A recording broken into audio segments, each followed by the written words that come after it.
Potassium sparing diuretics, এটা বোঝার আগে আমাদেরকে আগে বুঝতে হবে অ্যালডোস্টেরন কীভাবে ফাংশন করে।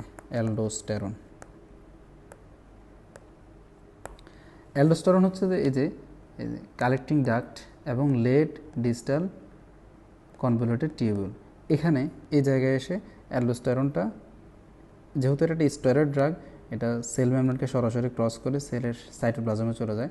সাইটোপ্লাজমে তার জন্য মিনারেলোকর্টিকয়েড রিসেপ্টর থাকে, মিনারেলোকর্টিকয়েড রিসেপ্টর।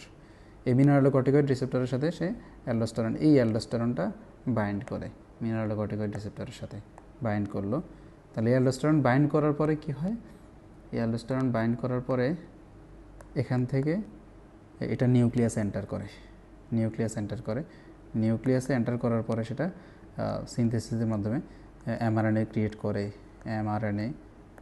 এমআরএনএ থেকে পরবর্তীতে অ্যালডোস্টেরন ইনডিউসড প্রোটিন, অ্যামাইনো থেকে পরবর্তীতে অ্যালডোস্টেরন ইনডিউসড প্রোটিন তৈরি হয়। এই অ্যামাইনোটা যখন সেলের বাইরে চলে আসে, সেখানে রাইবোজোমের মাধ্যমে এমআরএনএ অ্যালডোস্টেরন ইনডিউসড প্রোটিন তৈরি করে।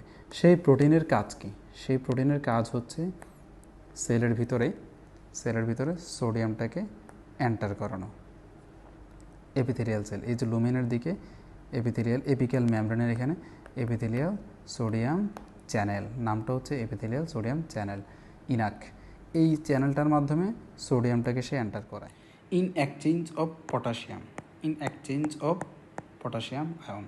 তাহলে নর্মাল ফিজিওলজিতে পটাশিয়ামটা এক্সক্রিট হয় আর সোডিয়ামটা রিঅ্যাবজর্পশন হয়। এখন আমরা বলছি যে আমরা ডায়ুরেসিস করব, মানে ইউরিনটা ডায়ুরেসিস হবে কিন্তু পটাশিয়ামটা লুজ হবে না, এরকম একটা জিনিস করব। তাহলে এই জায়গাটাকে, এইখানকার যে রিসেপ্টরটাকে, এটাকে যদি আমরা ব্লক করতে পারি, এখানকার যে চ্যানেলটাকে, এটাকে যদি আমরা ব্লক করতে পারি, তাহলে সোডিয়াম রিঅ্যাবজর্পশন কমে যাবে, সোডিয়াম এখানে বেড়ে যাবে, নাইট্রিউরেসিস হবে। নাইট্রিউরেসিস ওয়াটার হোল্ডিংয়ের মাধ্যমে ডায়ুরেসিস করবে, কিন্তু পটাশিয়ামটা আর লুজ হলো না, পটাশিয়ামটা বডিতে কনজার্ভড থেকে গেল। তাহলে এটা একটা মেকানিজম হচ্ছে যে, কয়টা মেকানিজম আমরা কাজ করতে পারি? মেকানিজম দুইটা। একটা হচ্ছে যে এপিথেলিয়াল সোডিয়াম চ্যানেল ব্লকার অ্যামিলোরাইড,